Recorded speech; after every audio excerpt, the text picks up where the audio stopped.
Welcome home and welcome back. I'm Dominic Raphael, and you're listening to Up in Canada.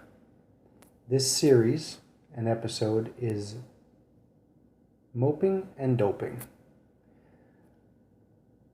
Earlier today, I had watched a video, 5 minutes or so, of Mr. Pierre Poilievre doing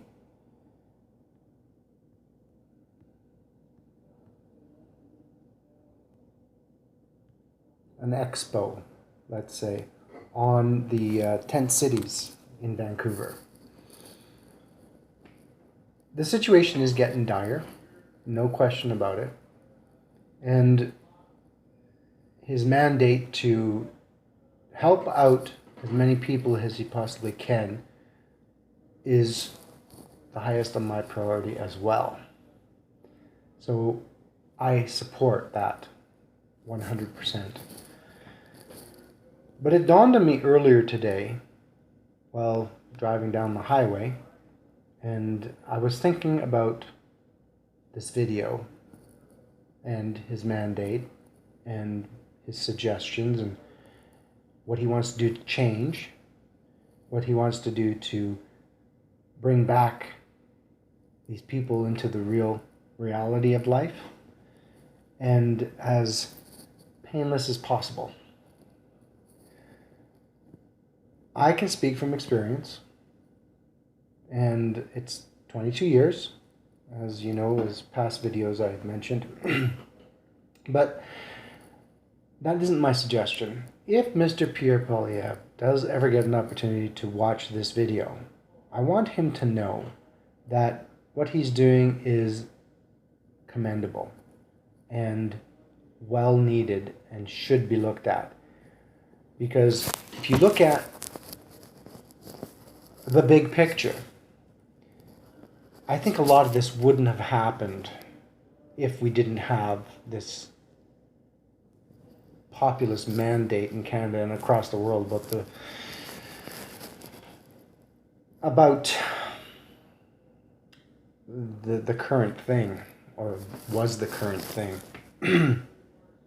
But what I want to suggest as well is not to criticize anyone, but what I want to suggest is that whatever amount of money that is being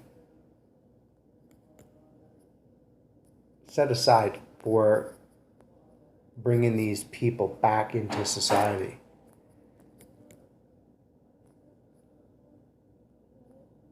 that money should not go to already established addiction foundations.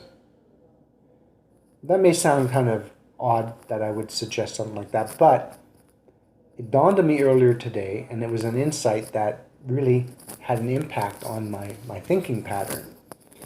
The reason I suggest that it is not given, like these monies are not given to already established addiction foundations, is that they need to take it to in a different direction. And I think the only direction that would have the best impact and the most heartful situation, the best one-on-one, or the best one-on crowd or one-on group, be it AA, CA, CA, then there's NA. I mean, these are all addictions. They may have even more different groups today because of the influence of new and unregulated drugs that are killing mostly our young and a good portion of our middle class.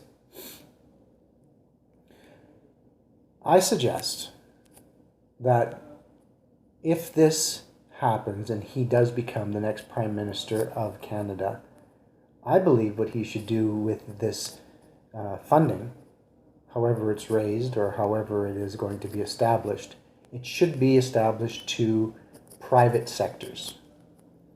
And when I talk about private sectors, what I'm referring to is someone like myself. And you say, oh, well, yeah. What credentials do you have to warrant funding for something that you don't have a degree in? Well, I have to beg to differ. I have a degree in it significantly, and simply because I've been there, I've done that, and I have come out of it a better person altogether. Nobody can understand an addictive person unless they've been addicted themselves. Now, this is right out there, and I'm offering my services with these conditions. One, it would probably cost about $200,000 a month for the next 5 years to build out what would need to be done in order to try and bring people back from the epicenter of complete destruction. I won't go into details on my plans or my ideas, but I will suggest this. The best people to handle addicted people is previous addicted people. I'm not saying that people with credentials and social education are not worthy of some of it, but they're not worthy of all of it, unless themselves have been addicted. Like I said, the only one to understand an addicted person is an addicted person. So, if ever you want to reach out to me and fund my campaign to try my best to give back to what I've worked 22 years to become, which is sober again, then you can reach me at 204-306-1012. I do have a corporation called Parket Vending Incorporated, and it is several different offsets of several different businesses. And with this kind of funding, and with potential property in mind to build out this new addiction center, it has to go in the heart of the addictive. And that's where I live now. I live over Broadway in Winnipeg, Manitoba. And on my past videos, I started a new series called Mope-Ing and Doping. I'm not trying to ridicule anyone. I'm not trying to shame anyone. I'm just trying to tell you the truth. And the truth is, nobody can stop you from your addictions unless it's you. You have to want to change in order to change. And I'll be the first one to say it's not an easy task. It is painful on many different levels, socially, mentally, physically, even spiritually, most definitely. But the end reward may not show a perfect being. But what it does show, at least it has for me, is a perfect redemption of myself. I have become stronger. I have become more intuitive. I have gained a great deal of insight. I've gained a great deal of experience from my addictions. And I'm the best person for the job.